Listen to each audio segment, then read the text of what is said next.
Hola a tothom, gràcies per ser aquí, gràcies per compartir amb tots nosaltres aquest espai de Terra de Marca 21, programa del grup Terramar amb tot República.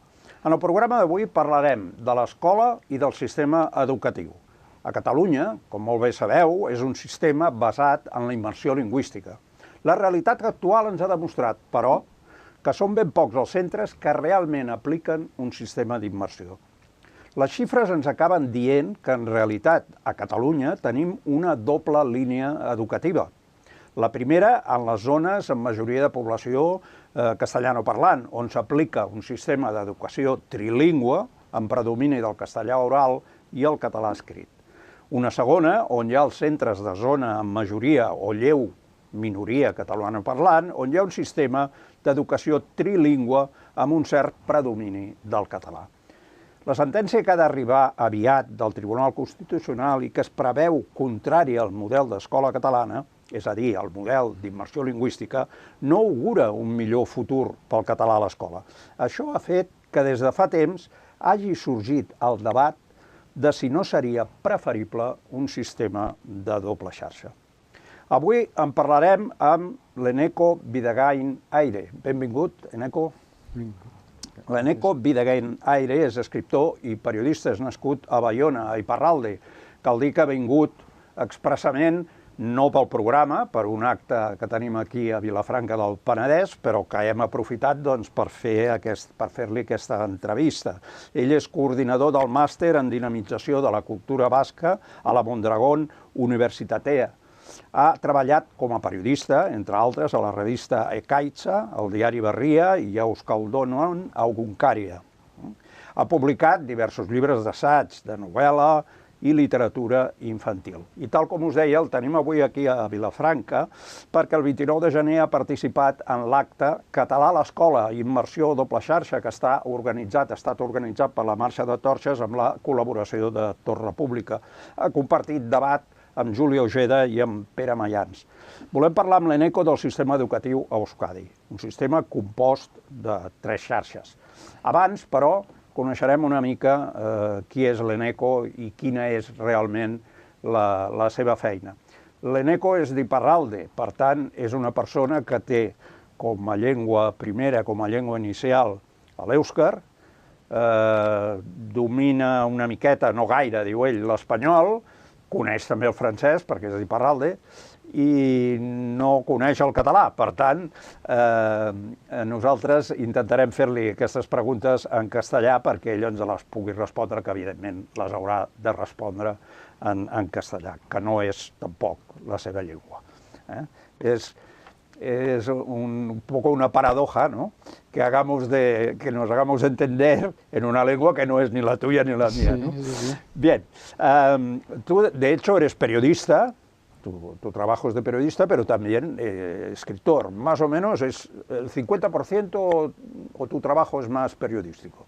Bueno, yo era periodista durante 15 años o así, y ahora hace casi 15 años que soy profesor de universidad de periodismo.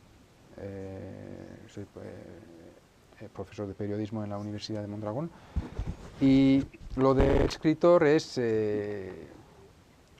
algo que hago fuera de mi trabajo, porque bueno, con las ventas que hay, no se puede vivir de la escritura. No se puede vivir de la escritura en una lengua que tiene unos miles de lectores solamente. Porque tu lengua, también en los libros, etcétera, es también el euskera. El euskera, sí. El euskera. Tú has escrito libros de ensayo. Sí. Has escrito un libro sobre Iparretar, que es una organización política de Iparralde, ¿no? Sí. Y también has escrito sobre la Primera Guerra Mundial. También, sí. ¿Te interesan estos temas? Porque también tienes la Primera Guerra Mundial y el País Vasco, la relación entre la Primera Guerra Mundial y el País Vasco, y una que la tengo traducida como Terra y Popla, tierra y pueblo. Sí. Esto, la temática, por ejemplo, de esta última, Tierra y Pueblo. Sí, es un libro que habla de de la territorialidad del País Vasco, bueno, el País Vasco tiene una parte que está, como los países catalanes también, igual, sí. una parte que está bajo la dominación de Francia y el otro sobre España. Sobre España. Y también en la parte que está en el País Vasco Sur está dividida en dos administraciones. Entonces el libro habla de históricamente cuál era la organización territorial del País Vasco durante el Reino de Navarra, antes, después, y después de la colonización también, cuáles eran las relaciones naturales de los vascos de ambos lados de la frontera, o llamada frontera.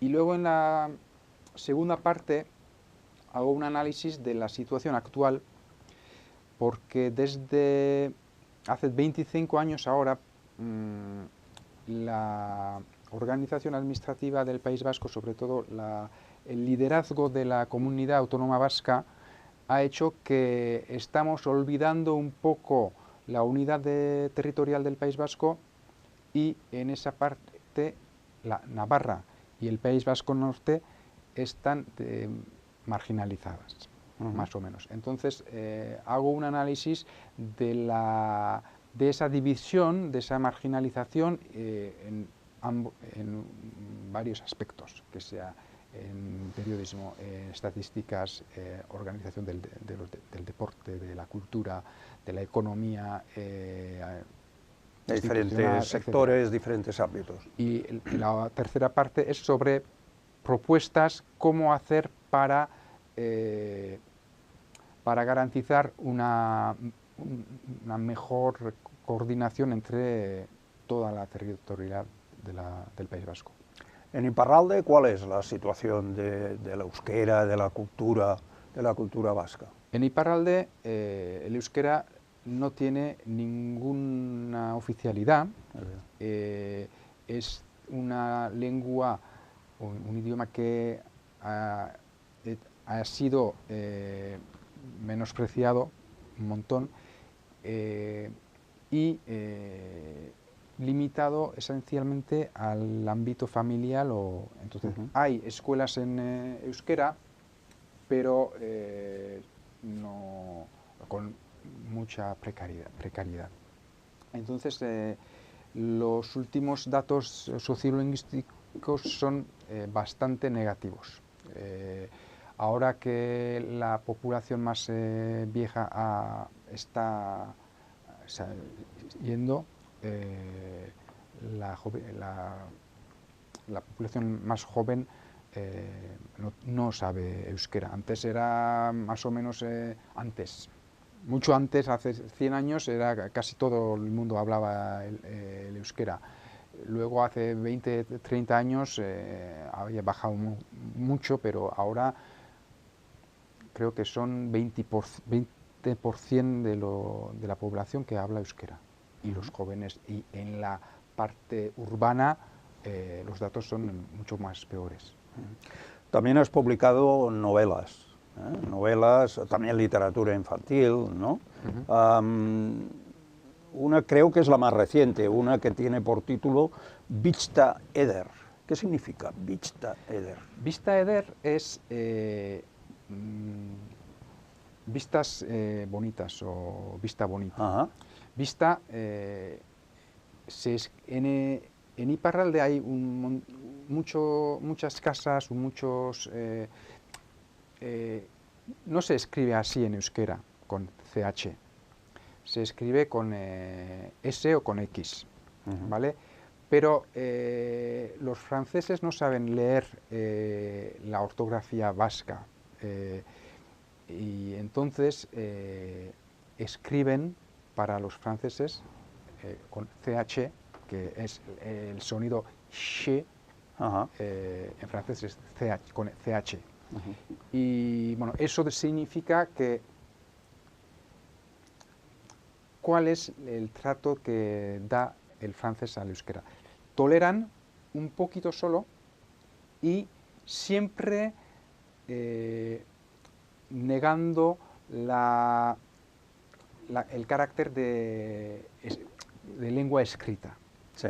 Y su ortografía unificada y todo eso.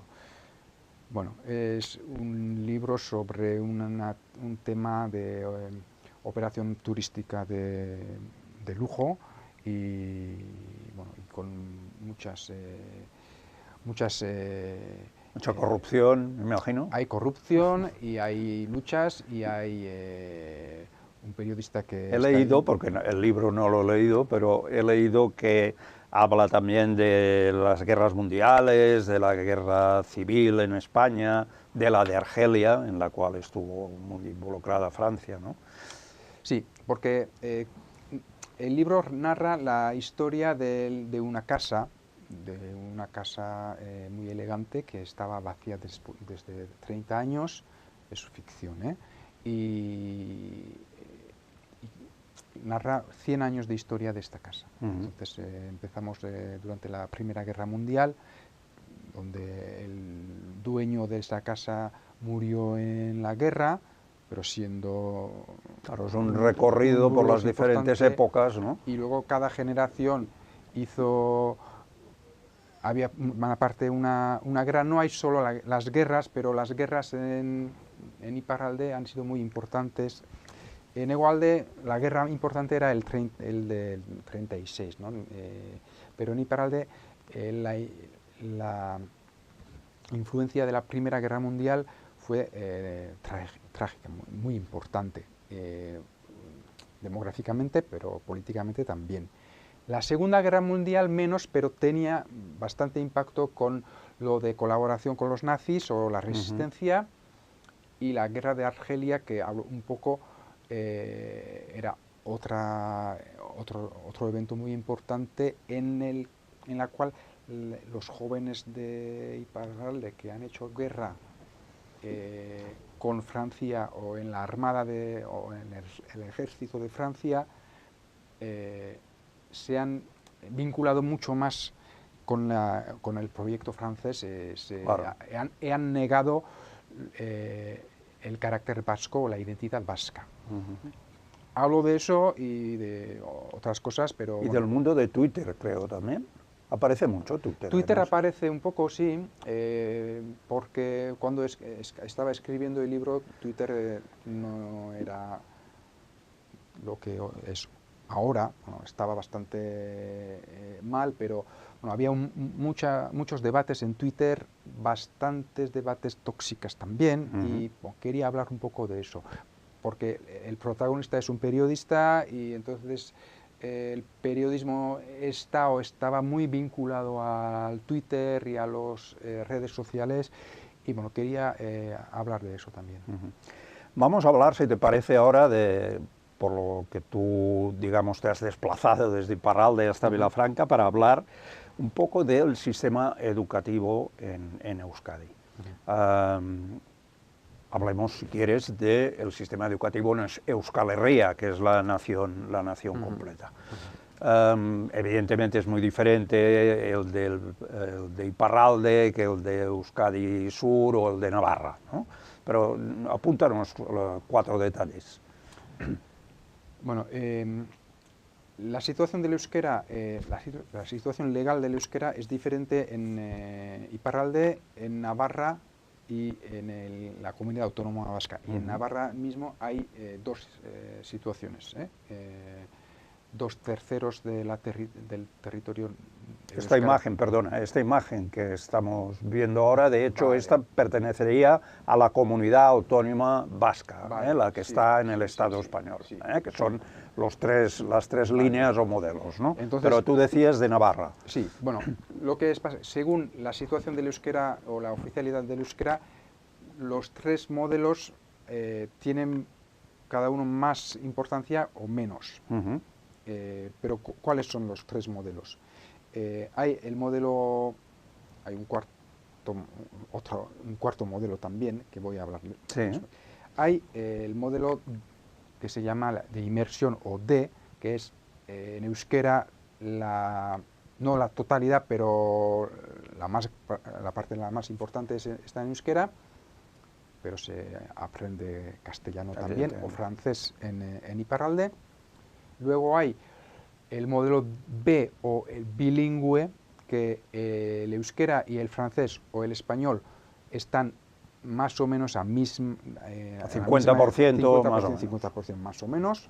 Y luego hay el modelo A, donde el euskera es una asignatura y ya. Y todo el resto está o en euskera o en español castellano o francés. en francés. Ahora, en la comunidad autónoma, la parte más importante es el modelo D, de la inmersión, y en Iparralde, por ejemplo, el más importante es el modelo, no el modelo A, tampoco el modelo B, pero el modelo donde no hay nada de euskera. Y eso existe también en Navarra. Es el peor porque no toca ni la enseñanza de la lengua, digamos. En la comunidad autónoma, según creo, la gente en realidad matricula más sus hijos en el modelo que se aplica a la inmersión. Sí, porque bueno, ahora las escuelas públicas en mayoría ofrecen el modelo de inmersión. Luego, el modelo de inmersión tampoco es perfecto porque no todos los alumnos salen con un nivel adecuado del euskera, pero eso ya... Creo que pasa lo mismo que aquí, que también en teoría han de tener un nivel determinado de conocimiento de la lengua, pero que flaquea bastante. Vale, entonces en el público la mayoría es el modelo D, o bilingüe, de inmersión. Hay también el bilingüe y hay muy poco el modelo A en las escuelas públicas, pero las escuelas privadas cristianas tienen un peso bastante importante en la comunidad autónoma vasca y allí hay más oferta de modelo A. Que sería el modelo en castellano con enseñanza del euskera, ¿no? Eso es. Sería esto. ¿Tú crees que el hecho de que una gran mayoría, yo tengo anotado que es un 81% de padres han apuntado en la comunidad autónoma, han apuntado sus hijos al modelo D, o sea, al modelo de euskera? ¿Tú crees que esto ha hecho mejorar el uso de la lengua, sobre todo en la zona esta?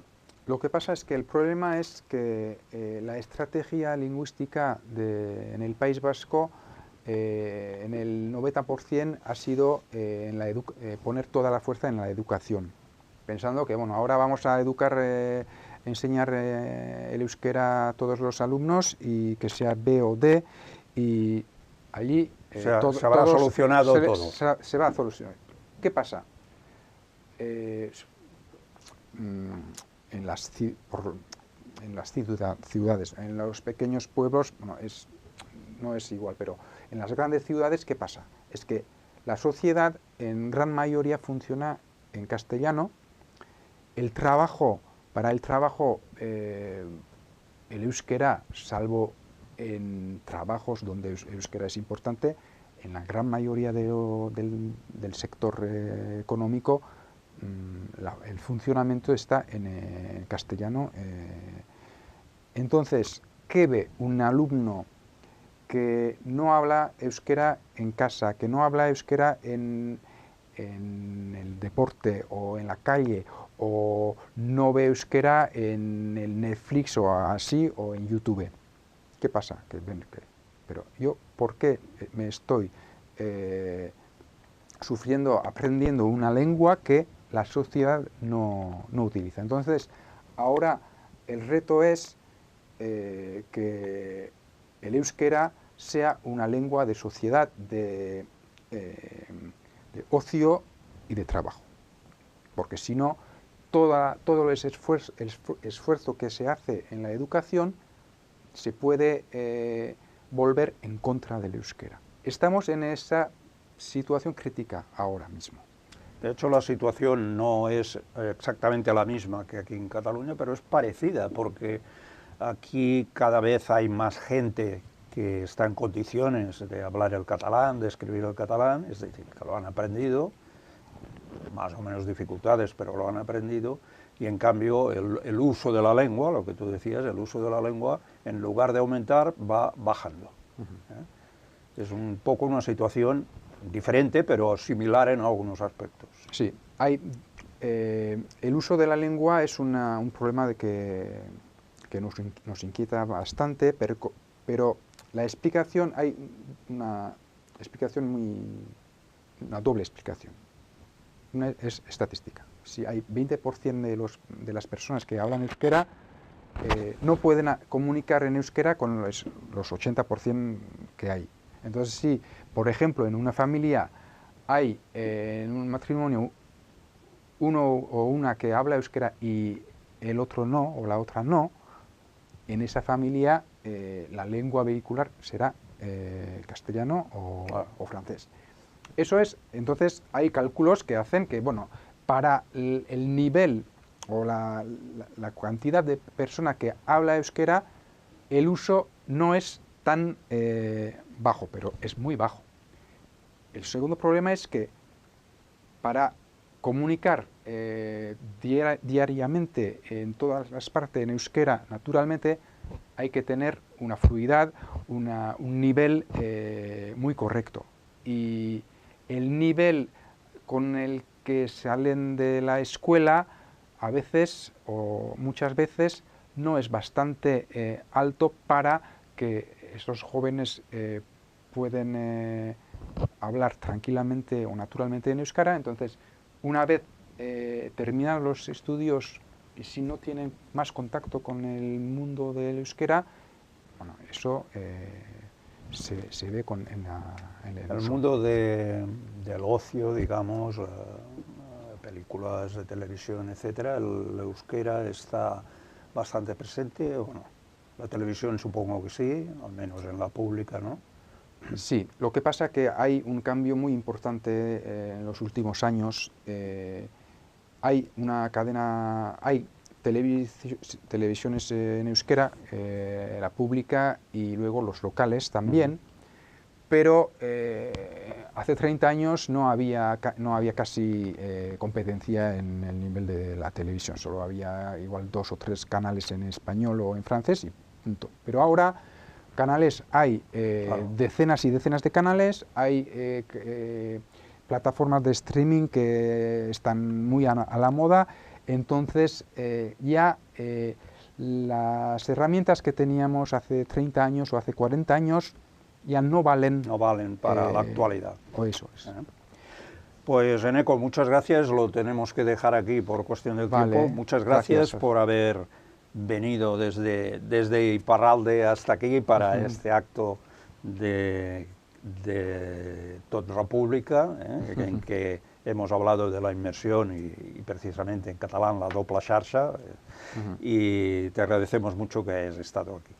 Nosaltres, abans de marxar, una notícia. Una notícia és que dimarts 28 de gener, a 2:15 del matí i a 2:45 de la tarda, la territorial de l'Assemblea de Vilafranca del Penedès, com esteu veient aquí en la imatge, va denunciar davant l'estació de la Renfe de la Vila el maltractament a què sotmet els usuaris la línia R4 de Rodalies, que ja la coneixeu molt bé, en constant estat de caos perquè no respon als simples problemes de la xarxa ferroviària, sinó que hi ha moltes coses involucrades. L'acció es va situar en el marc de la campanya de l'Assemblea Nacional Catalana per uns trens dignes, única via, independència, per denunciar les conseqüències de l'espoli fiscal que es produeix també a Rodalies. Nosaltres tornarem la setmana que ve i marxarem, cada programa marxarem amb aquesta petita frase d'un proverbi hindú que ens serveix per estimular-nos: la caminada més llarga comença amb un sol pas. Que passeu una molt bona setmana.